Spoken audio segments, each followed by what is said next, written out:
그는 플레이보이 전에는 병사에 불과했다. 전 입대 전이나 제대 후에도 수총각이었죠. FBI의 감시를 받는 그는 제그로만 알려진 해군 소위였다. 그의 매력적인 여자친구는 나치 스파이 용의자였다. 그것들은 도처에 깔린 전쟁의 이미지였다. 잡지의 접은 페이지에서 창공의 모든 전투기까지. 많은 조종사들이 농익은 여자 누드를 원했죠. 미군은 그들을 빅토리 걸즈로, 정부는 패트리엇 튜트라 불렀다. 국내 전선에 적은 드러났고 그녀는 곳곳에 있었죠. 전쟁 야사 2차 세계대전, 미국 전선편입니다.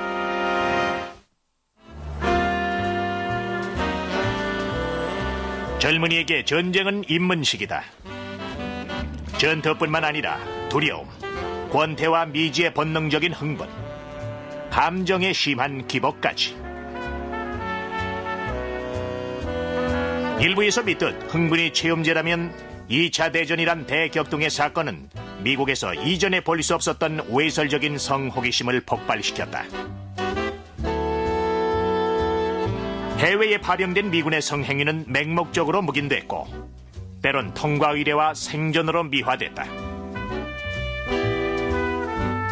그러나 미국 내에서는 일고 있는 성적 관심으로 혼란스럽고 당혹감을 감추지 못했다. 성적 호기심은 미국인에게 뜨거운 논쟁으로 늘 두 극단 사이에 갇혀 있었기 때문이죠. 경건하고 청교도적인 전통을 가지고 있는 반면 언론 매체는 섹스를 부추기는 기사로 도배를 했습니다. 그래서 우린 늘 성욕을 느끼며 성행위를 갈구하는 것과 그것을 죄로 여기고 죄의식을 느끼는 것 사이에서 갈팡질팡하게 되죠. 이 독특한 미국인의 도덕적 딜레마는 2차 대전 중에 증폭됐다. 그것은 일본이 진주만을 공격하기 1년 전부터 1940년 징병법 발동으로 징병의 부활과 함께 시작됐다. 그날 이후부터 1945년 종전할 때까지 수백만의 미 젊은이들이 징병됐다.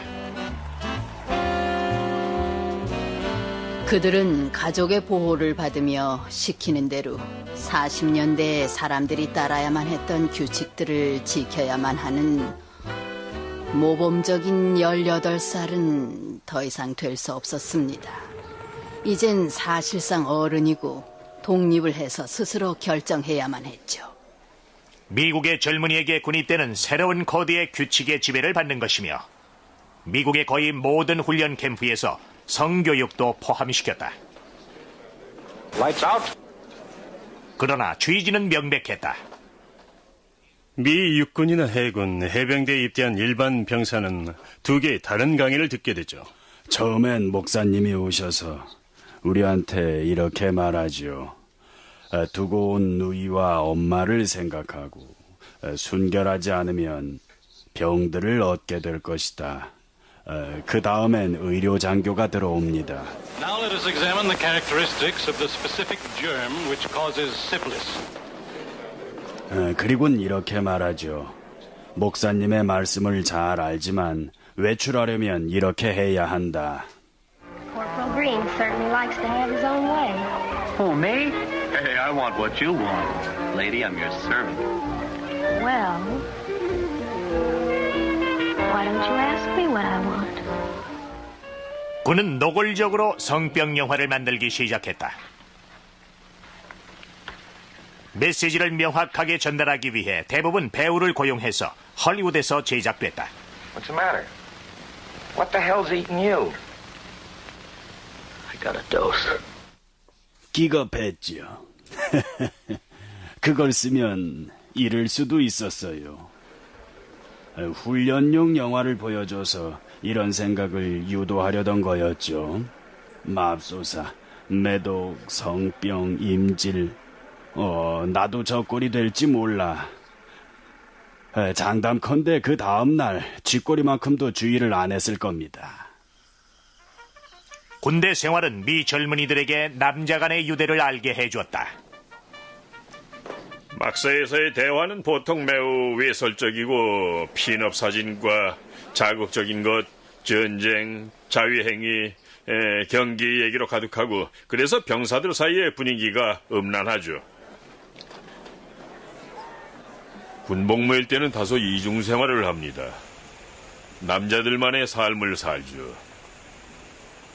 가정 환경에서는 딴 사람이 됩니다. 그게 군대의 본질이며 전쟁 경험의 특징이죠. 미 육군 이등병 휴 해프너는 1944년 여름에 징집됐다. 제겐 엄청난 영향을 주었습니다. 군 입대 전까지 맹세한 적이 없었어요. 전 추잡한 말이나 욕설을 한 적이 없습니다. 욕설은 형용사나 부사처럼 말끝마다 따라붙었어요. 고향을 가면은 어쨌든 고민을 하고 부모님 앞에서 머뭇대며 말을 제대로 못하죠. 전쟁 말기 군복을 입은 약 1,500만 병사에게 성적 얘기와 행위는 국가의 공동 경험이 됐다. 여기엔 미국 여성도 포함됐다.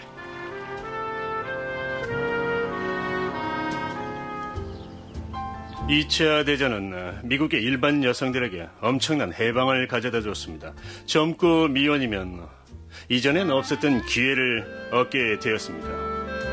1941년 9월 진주만 공격 석 달 전에 한 젊은 여학생이 미혼 여자가 드문 낭만적인 낙원 하와이에 가서 일하고 즐기기 위해 고향과 캘리포니아 샌버나디노의 일자리를 떠났다. 그녀는 일레인 포그였다. 정말 신났어요. 여자마다 남자 100명 있었죠. 끝내줬어요. 하와이에서 남녀 비율의 불균형은 미국이 전쟁 전 하와이의 병력 증강을 했기 때문이다. 우린 때때로 밤에 3번 데이트했어요. 퇴근 후 칵테일 마실 때 한 사람 만나고 재빨리 옷 갈아입고 딴 남자와 외식하고 그리고 3번째 남자와 잠자리에 들죠. 그들은 젊은 남자였고 누군가와 춤추며 얘기하고 싶었던 것뿐이죠. 때론 그냥 앉아 얘기하고 싶어 했어요. 그들은 먼저 지갑을 꺼내 고향에 두고 온 애인 사진을 보여주곤 했죠. 석 달 동안 일레인과 룸메이트는 거의 매주 밤마다 데이트를 했다. 전 1941년 9월 3일 여기 왔는데 그러한 생활이 지속될 거라곤 생각지 않았어요. 물론 다 중지됐죠. 전쟁 중에 사회생활을 안 했던 건 아니에요. 했죠. 침울했던 것만은 아니에요. 아주 재밌게 보내기도 했죠. 일본의 진주만 공격은 미국에 커다란 사회적 여파를 던졌다. 대규모 군대 동원은 하와이에 더 많은 병사를 불러들였지만 미국 본토에서는 정반대였다. 본토로부터 이스트 코스트, 워싱턴과 뉴욕에 데이트가 절박한 가난한 여자들이 급파됐죠.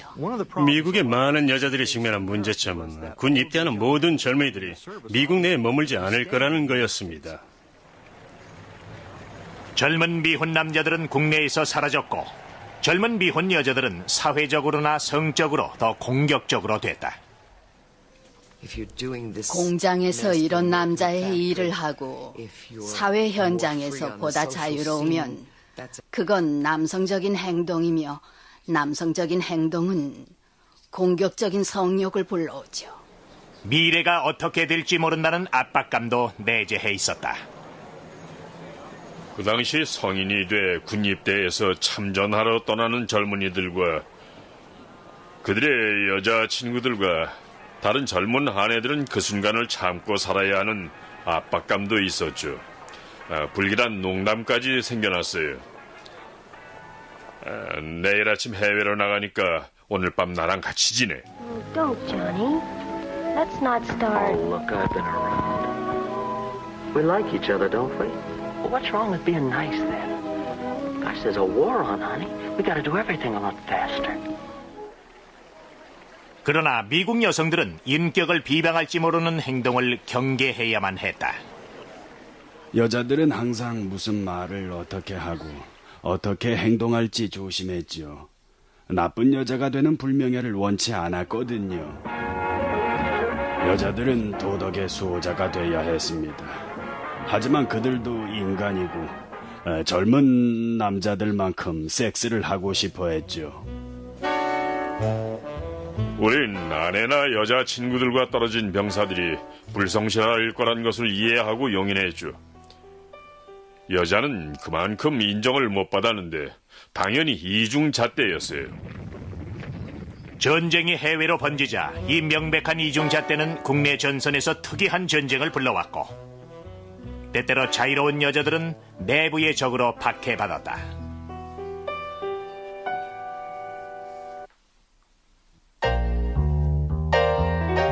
수백만의 젊은 미국 남자들은 멀리 전 세계 각지에서 2차 대전을 치렀다. 그리고 수백만의 젊은 미국 여성들은 국내에서 전쟁을 치렀다. 다들 공장에 자원한 여자들 얘기를 알고 있죠. 미 육군 여군 부대와 해군의 여군 예비 부대, 다른 군대에 자원한 얘기도 알고 간호부대에 자원한 여자들 얘기도 알죠. 다른 종류의 봉사를 제공하도록 조국의 부름을 받은 여자들의 이 이야기는 별로 안 알려졌을 거예요. 소위 사기 유지란 거였죠. 군대 위문용으로 이용됐습니다. 군인들과 데이트하고 육군과 해군을 사귀는 게 애국하는 거라고 생각들을 했습니다. 또 전쟁 중에 도덕을 완화한다는 또 다른 고려도 있었는데 그게 가장 중요했을 겁니다. 젊은 여자들은 집을 나와 노동에 투입됐죠. 노동에 투입된 여자들은 미국 내에 엄청난 사회적 변동을 불러일으켰고 그 대부분이 섹스에 집중됐다. 커네티컷 소재 주요 항공기 제조 공장에서 경영자는 생산 라인 여종업원들에게 소위 타이트 스웨터를 입지 말라고 지시를 내렸다. 그것은 안전 위험물로 간주됐다.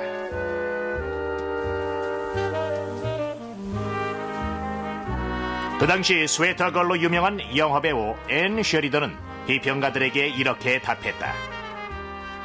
타이트 스웨터를 입은 풍만한 여자는 남자에게 도덕적으로만 위험할 뿐이죠. 그러한 도덕적 위험은 미국 도덕 수호자들에겐 큰 걱정거리였다. 군인들은 해픈 여자들, 방탕한 여자들이나 빅토리 걸즈의 위험에 대한 경고를 끊임없이 들었다. 터무니없는 캠페인이었지만 그 뿌리는 깊어 1941년 7월에 시작됐다. 5월법이라는 게 있었는데 그것은 미국 내 모든 매칭과 사창가를 불법화해버렸습니다. 실제로 근절은 못했지만 적어도 미국은 우쭐대며 우린 이런 종류의 행위를 반대한다고 말할 수는 있었죠. 제가 생각하기에는 5월법을 매춘을 억제함으로써 성병을 근절시키려는 아주 실질적인 캠페인의 출발로 봤습니다. 그 즉시 미국 전역에서 250개 이상의 매춘 구역이 폐쇄됐다. 그러나 대개 매춘을 근절시키지 못하죠. 다만 눈에 잘 띄지 않는 다른 곳으로 이동시킬 뿐이고 당국은 지속적으로 싸움을 벌여야 할 거예요. 매춘 단속에 있어서 아주 어려운 점은 군대의 모순이었다. 군의 태도는 공식적으로 매춘 근절에 협조하는 것이었으며 병든 병사는 싸울 수 없으니 이렇게 해야 한다는 생각에 동의를 했습니다. 비공식적으로는 미국 전역의 여러 곳에서 군은 군기지 주위에 매춘을 암암리에 지원했습니다. 경찰한테 가장 힘든 구역은 군대의 기항지로 제공된 대도시 중심지였다. 그곳은 샌디에이고, 버스턴, 뉴올리언스, 뉴욕, 로스앤젤레스, 시애틀, 샌프란시스코, 버지니아주 노퍽이다. 노퍽은 미 해군 대서양 함대 기지이며 미 병력 해외 파병의 대규모 출항 기지였다. 5월법에도 불구하고 노폭에선 일하는 여성들이 꽤 많았지만 침실이 아주 부족했다. 이 침실 문제는 특이하게 해결됐다. 한 여자는 택시를 임대해 타고 다니면서 고객을 태워 운전사가 운전을 하는 동안 바로 뒷좌석에서 일을 치른다. 미군은 이런 택시를 창녀 외건이라 불렀다. 48,000km 떨어진 샌프란시스코는 미국에서 가장 낭만적인 기항지로 유명해졌다.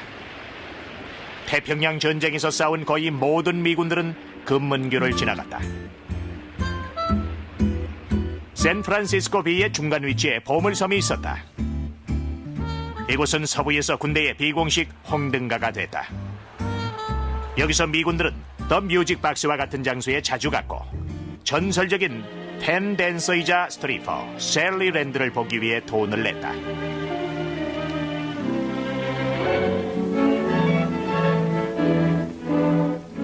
그 유명한 풍선춤 외에 셀리는 매혹적인 레위인 셀리 랜드의 누드 농장을 창안했다. 스트립쇼의 무희들은 당연히 도덕 순수주의자들에 의해 국외로 추방됐다.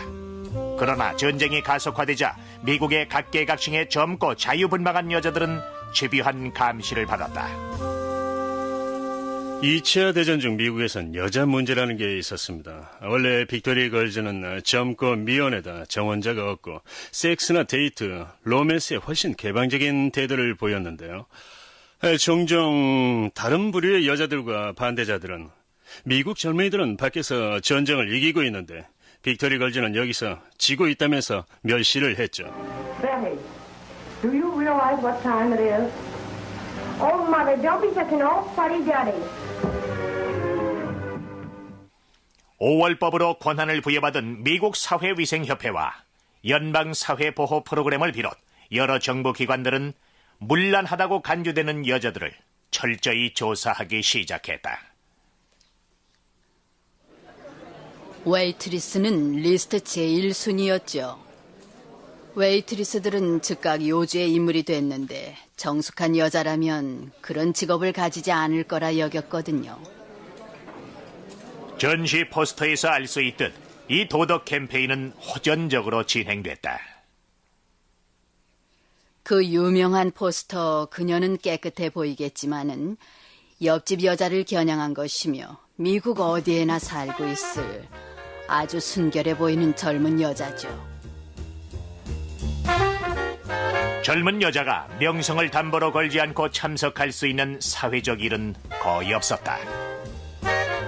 군인과 춤추고 카드게임하고 나다니고 심지어 자기 집까지 초대하도록 조국의 명령을 받아들이는 순간, 그렇게 하는 순간 위태로운 처지에 놓였어요. 왜냐하면 조국의 명령에 따름으로써 모범 시민, 애국자로 행동했지만 그와 동시에 여자로서 용인받을 수 있는 행동을 넘어섰기 때문이죠. 거기서 문제가 복잡해지죠. 그래서 미 보건부의 한 간부가 패트리어 듀트란 용어를 만들어냈습니다. 칭찬은 아니었죠. 이른바 패트리어 듀트 또는 빅토리 걸은 미국 도덕주의자들에겐 손쉬운 표적이 됐다. 믿기지 않겠지만 질병 보균자가 될지 모른다는 그 이유만으로 수천 명의 여자들이 실제로 체포되거나 구금됐다. 1942년 1월 엘라베마에서 25명이나 되는 웨이트리스가 체포됐다. 모두 매춘 혐의로 고발됐다. 그해 5월 100명의 여성이 더 테네시주에서 구금됐다. 또 뉴올리언스 당국은 의심쩍은 여자들을 위한 유치장 2군데를 열었다. 이 소탕 작전에 걸려든 여자들은 구금돼서 성병 검사를 받아야 했습니다. 전쟁 내내 미 정부는 종종 혐의 외엔 합리적인 이유도 없이 시민의 사생활을 염탐하면서도 아무렇지도 않게 생각했다. 그러나 당국이 합법적인 이유로 사람들의 침실을 염탐하는 경우도 많았다. 1942년 미국에서 아주 유명한 한 젊은이가 그 경우로 그의 여자친구가 나치 스파이 용의자였기 때문이다.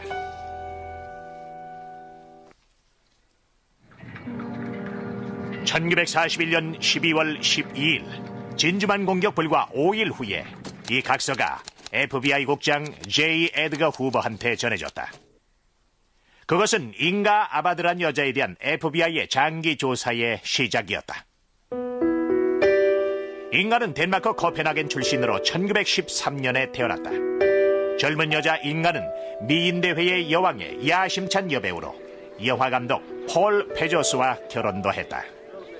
잉가는 아름다웠으며 멋지고 감각적인 여자로 자신의 출세를 밀어준 수많은 나이든 남자들 덕을 보며 살았습니다.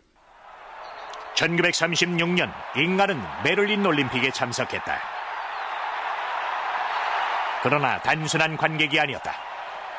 잉가는 독일에서 히틀러를 만났는데요.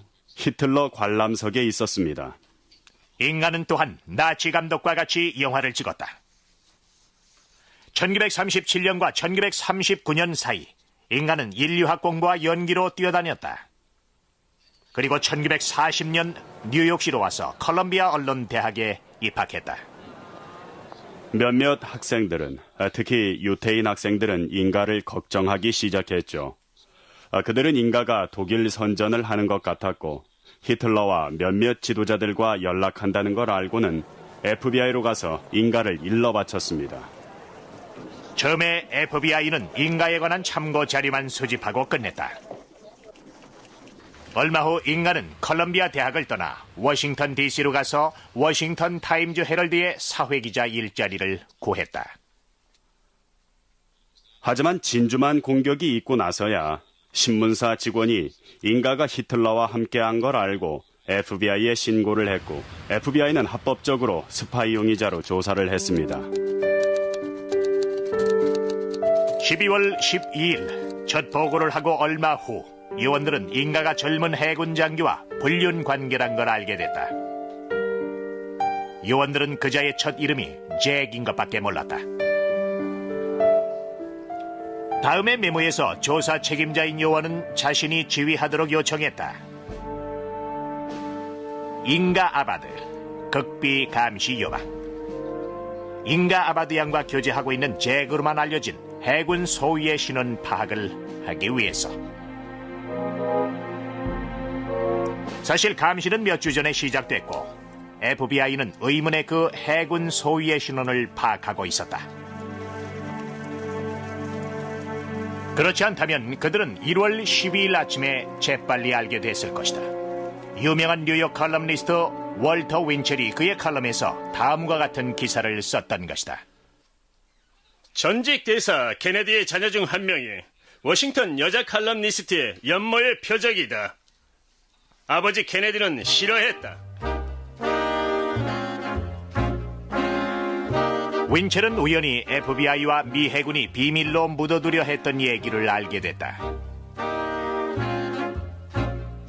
잭으로만 알려진 해군 소위는 주영 대사를 지낸 조셉 P. 케네디의 차남으로 다름 아닌 존 F. 케네디였다.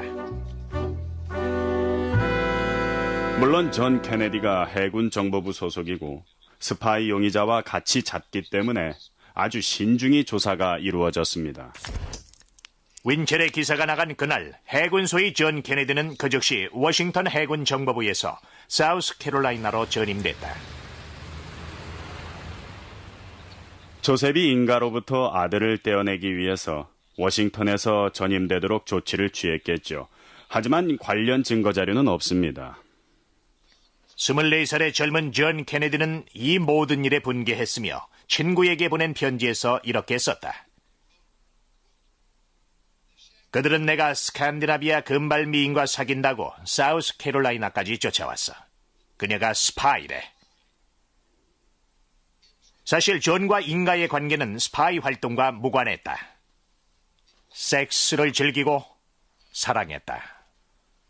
잉가가 스파이라는 게 믿을 수 없었고 FBI가 왜 잉가를 스파이로 확신했는지 이해하기가 힘들죠. 절망적이던 그때 인가 조사는 당연했습니다. 전임했음에도 불구하고 존은 인가와 헤어지길 거부했다.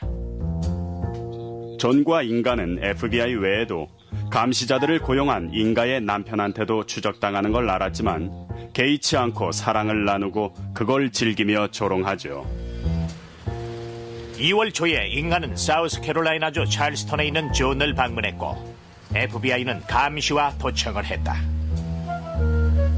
거기 있는 동안 미 해군서의 존 케네디는 포트 섬터 호텔의 인가방에서 매일 밤 그녀와 수차례 성관계를 나누면서 지냈습니다.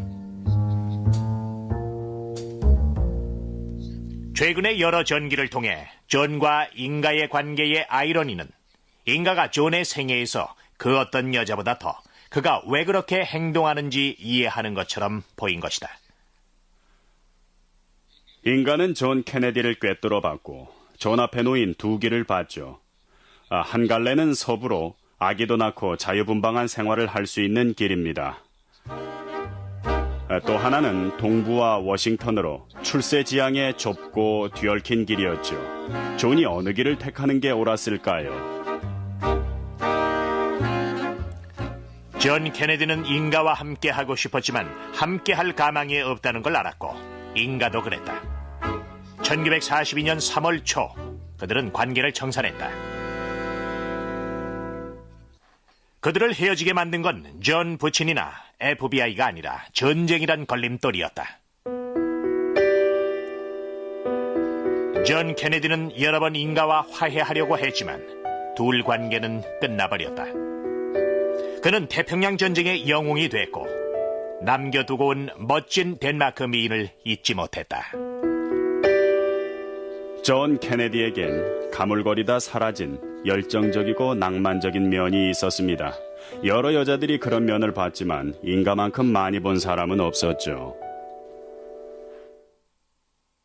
누구나 그렇듯이 어린 시절을 뒤돌아보면 어떻게 현재의 모습이 됐는지 알 수가 있는데 제 경우가 딱 그랬죠. 휴 해프너는 1944년부터 1946년까지 군복무를 했다. 그는 전투를 겪지는 못했지만 전쟁과 군생활은 전 생애에 영향을 끼쳤다. 모든 플레이메이트 현상과 착한 여자도 섹스를 좋아한다는 생각은 센터 폴드에 반영되어 있는데요. 전시 기간과 그 직전의 제 경험에서 직접 나온 겁니다. It's been a wonderful evening, and I'd like to stay some more. But I gotta get a move on now. I sail at 4:30. 그 당시에 오락은 점점 성적인 방향으로 기울어졌죠. 그래서 당연히 도덕과 성적 영향을 받은 대중문화는 느슨해졌습니다. 전쟁 중 미국 10대들은 섹스에 관해 고국에서 오는 메시지와 바깥 세계의 메시지라는 두 모순된 메시지에 시달렸다. 아주 전형적인 감리교도 집안에서 성장한 저는 음담 배설과 그와 관련된 농담과 그 당시에 봤던 몇몇 영화들을 통해서 해방감 같은 걸 느꼈죠. 많은 10대 소년들처럼 해프너는 그 당시 잡지에서 자극을 받았다. 한 잡지는 특히 전 세대에 엄청난 충격을 던져주었다. 에스콰이어는 집에선 볼 수 없었으며 매혹이 넘치는 그런 여자들을 보여주었습니다. 그 당시 패티걸즈와 만화 전면 2페이지짜리 핀업 사진들은 성적 자극제였으며 전 그것들을 수집해서 벽에 붙였죠. 핀업 현상은 2차 대전 때 폭발했으며 에스콰이어 잡지가 그 선도 주자로 주로 두 인류화가 조지 패티와 알베르코 바가스의 작품이다. 패티와 특히 바가스는 전시 동안 할리우드의 매혹적인 여자들과 핀업 사진들과 더불어 2차 대전과 아주 연관 깊었던 핀업 현상이 됐죠. You know, in this dirty business of war, you can't blame a guy for keeping before him a little bit of beauty. Memories of the girl back home. Every kid in every hospital, on every battlefront has his pinup. And when boy meets girl again, it's going to be thanks for the memory. 1942년 초반, 핀업 사진은 미국 잡지와 군대 신문에서 일반적인 볼거리였다. 처음엔 핀업 사진이 가상의 여자들을 연상시키는 그림이었다. 실제 사진은 아니었어요. 그것들은 포스터 이미지였죠. 평면도와 같은 거였으니까요. 그것들은 진짜 여자들 사진들보다 더 비할 수 없을 만큼 상징적이 됐는데 환상적이었죠. 그러나 할리우드, 파커 에벤, 군이 그 현상을 수용하자 매혹적인 사진들은 핀업의 강도를 한층 높였다. 가장 유명한 건 베티 그라블러 수영복을 입고 자신의 어깨 너머로 쳐다보는 사진이 바로 그거죠. 하지만 베티는 카메라로부터 외면당했는데 해리 제임스와 결혼을 해서 임신을 했죠. 리타 헤이워즈는 아마 그 두 번째였을 겁니다. 핀업 거래 문화는 그 당시 여성들을 성상품화시켰다는 생각이 듭니다. 베티 그라블과 도로시 라모어뿐만 아니었어요. 여성 스스로 이 일에 뛰어들었는데 배우는 아니지만 수영복을 입고 포즈를 취했고 남자친구에게 사진을 보냈죠. 엄마 애플파이 바가걸즈 같았죠. 여자친구나 엄마들은 바가 달력을 복무 중인 남자들에게 보냈습니다. 사실상 2차 대전 때 미 육군과 해군한테 수백만 장의 핀업걸 사진들이 있었습니다. 거의 모든 미국인들은 참호, 라커, 배 안 어딘가에 핀업걸 사진을 갖고 있었고 그것을 볼 때마다 자기들이 왜 싸우는지 상기시켜주는 걸 알았습니다. 핀업 사진은 성적 호기심 그 이상의 상징으로 고향에 두고 온 여자를 의미했어요. 제게 큰 영향을 끼쳤으며 직접적으로 연관이 있었죠. 왜냐하면 제가 플레이메이트에서 핀업 현상을 일으켰고 소위 옆집 여자에 초점을 맞췄으니까요.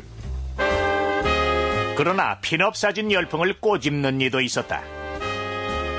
1943년 8월경에 우정공사 총재 프랭크 워커는 아주 독단적으로 잡지의 생존은 아랑곳하지 않고 에스콰이어의 4등급 우편 특권을 취소하는 결정을 내렸습니다. 에스콰이어는 최대한도로 무료 홍보를 위해 논쟁을 이용했다. 결국 장기 소송에서 승소했으며 전시 중 판매 부수 또한 증가했다. 당연히 핀업걸은 미국 문화를 초월했다. 가장 두드러진 증거는 전시 중의 신문이나 잡지뿐만 아니라 전쟁의 실제 무기에도 있었다. 바로 노즈 아트였다. 이것들은 미군들을 고무시켰어요. 부대장이나 핀업걸 사진을 걸도록 지시하는 자는 아니었습니다. B-25 폭격기 기장이었거나 뭐든지 간에 자기 뜻대로 결정하는 그런 사람이었습니다. 거의 모든 비행대대에는 항공기에 그림을 그려 넣으려는 사람이 있었는데 그 중에는 대단히 훌륭한 게 있었으며 안 그리는 게 더 나을 뻔한 것도 있었지. 돈 앨런은 2차 대전 중 미 8공군의 비행기 정비사로 영국에 배치됐으며 또한 노련한 화가였다. 돈의 전투 비행대대의 조종사들이 그의 재능을 알고 그에게 와서 자기들 비행기에 노즈 아트를 부탁했다. 언젠가 발행된 에스콰이어 잡지 속에 바가나 베티 그림이 폭격기나 전투기 위에 로즈 아트로 그려졌다는 걸 알게 되지요. 많은 다른 노즈 아트 화가와는 달리 돈 앨런의 모든 작품들은 직접 창작한 디자인이었다. 그러나 누가 화가였다 해도 비행기에 그려진 이미지는 크게 변형됐다. 순진함에서 정숙하게, 선정적으로, 외설적으로. 주로 처음엔 섹시한 여자들이었고 때론 동물들과 만화 캐릭터를 그렸어요. 제가 몇몇 복귀하기 위해서 봤던 것들 중 일부는 훌륭하지만 일부는 또한 아주 조잡했죠. 많은 조종사들이 풍만한 여자 나체를 원했으며 전 늘 재치있게 드러낼 필요가 없다고 생각한 급소를 가렸죠. 약간 애태우는 게 완전히 노출하는 것보다 더 낫다는 생각을 했습니다. 그게 더 사람들한테 흥미를 불러일으켰습니다. 전쟁 와중에 고위 관리의 부인 헨리 심슨은 외설스러운 노즈 아트의 이의를 제기했다. 부인은 육군 항공대가 항공기에 그려진 모든 외설적인 이미지들을 제거해주길 바랬다. 익명의 한 조종사는 심슨 부인의 불만을 듣고 말했다. 내 비행기에서 그 사진을 없애려면 폭격당하는 길밖에 없다. 그것은 비행기의 개성을 줬고 비행기 위에 호출번호나 비행기의 인식번호를 기억하는 사람은 없죠. 그것들은 더 멋있었죠. 아마 동의하실 겁니다. 그렇죠. 2차 대전 중 미국에서 성적 허용이 증가했다는 가장 두드러진 증거는 사생아 출생수의 증가였다. 1942년과 1945년 사이에 대략 65만 명의 아기가 서출이었다. 이들은 때때로 굿바이 베이비스로 불렸는데 아버지가 떠나기 바로 직전에 임신됐기 때문이다. 결혼 비율도 전쟁 초에는 증가했다. 그러나 전쟁이 질질 끌자 그 양상은 뒤집어졌다. 이혼율이 급등하기 시작했죠. 3, 4년간 배우자를 떠났다가 돌아와서 똑같은 상황을 회복하기는 아주 어려운 일이고 일부는 그렇게 못합니다. 절교는 너무나 보편화됐다. 종종 군인들은 고향 편지에서 절교 소식을 들었다. 디어전 편지는 원래 부인이나 애인이 딴 사람을 사귀기 위해 멀리 떨어져 있는 군인에게 보내는 절교장에 대한 완곡한 표현입니다. 미국 남북전쟁 이후 나타난 현상이죠. 그러나 확실히 2차 대전 중에 더 많이 공개되고 확산됐습니다.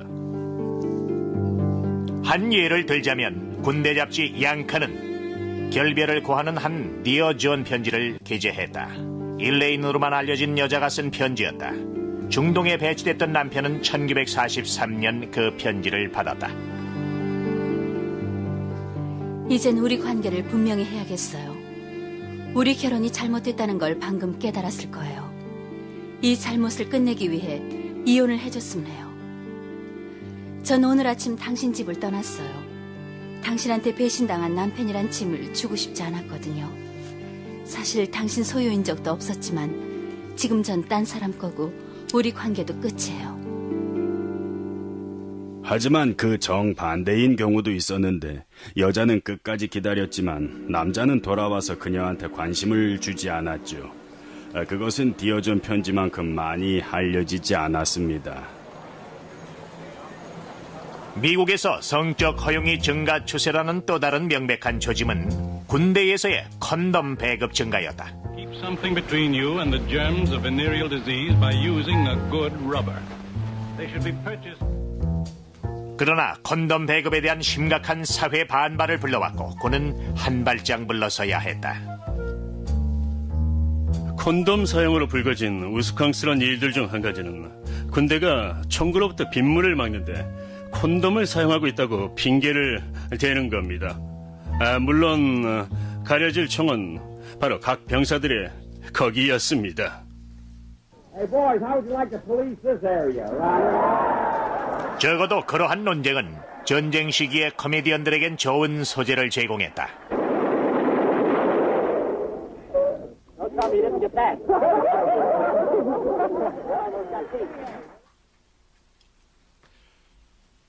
코미디는 그 시대의 곤경과 그 시대의 관심, 그 시대의 유머에 대한 인식에 많은 것을 첨가했죠. 밥 호프는 그 당시 가장 인기 있는 코미디언이었으며 치마가 더 짧아지면 여자들은 파우더바를 뺨이 2개 더 생길 거라는 유명한 대사를 남겼습니다. 그러한 유머는 비교적 1930년대 후반에는 상상도 못했던 것이며 전쟁으로 변하게 됐죠. 그 변화는 주로 여자를 매력적으로 만들고 성을 미화한 할리우드가 주도했다. 영화들은 미묘한 풍자와 이중 의미로 가득했다. 인기 배우가 대거 출연한 미국 위문협회의 쇼와 춤도 마찬가지다. 남녀들을 만나게 해주려는 묵시적인 공인 같은 거였습니다. 남녀가 모일 때 모이는 거죠. 미국에서 가장 잘 나가는 미군 위문협회 활동은 로스앤젤레스에서 유명한 할리우드 캔틴에서였다. 거기서 군인들은 거의 언제든지 춤출 수 있었고 라디오와 영화 배우들과 친숙해질 수 있었다. 다리가 미끈한 신인 여배우를 만날 가능성은 높았다. 일반 군인이 그녀와 데이트할 리는 없었지만 꿈은 꿀 수 있었다.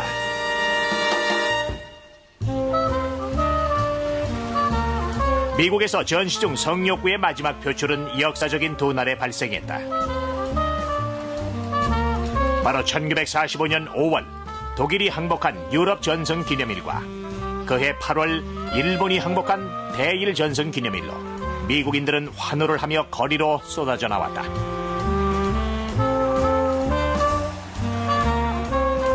그것은 무한한 안도감으로 감정의 대폭발이었다.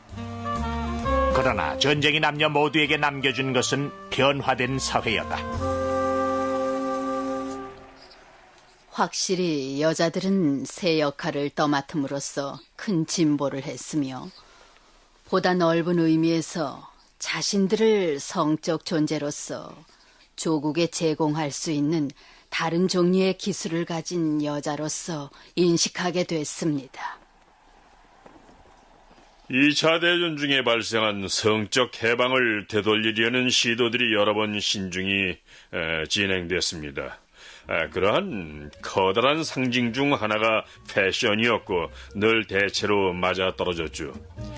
격동의 20년대 성적 분위기가 느슨해지자 치마 길이가 짧아졌어요. 전 2차 대전 후에 그와 똑같은 상황을 기대했는데 빗나갔죠. 2차 대전 후 치마 길이는 엄청나게 길어졌는데 전후 시기에 얼마나 보수적이었는지 알 수가 있습니다. 그 반대로 1960년대에는 아주 엄청난 성적 변화를 초래했죠.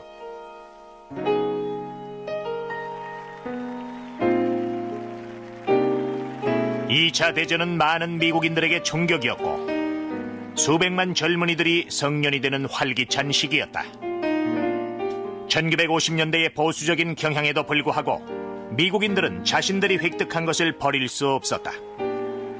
대서양 해안지대와 중서부 대평원에서 서해안과 그 너머 열대 하와이까지 미국과 미국의 성은 항상 변했다.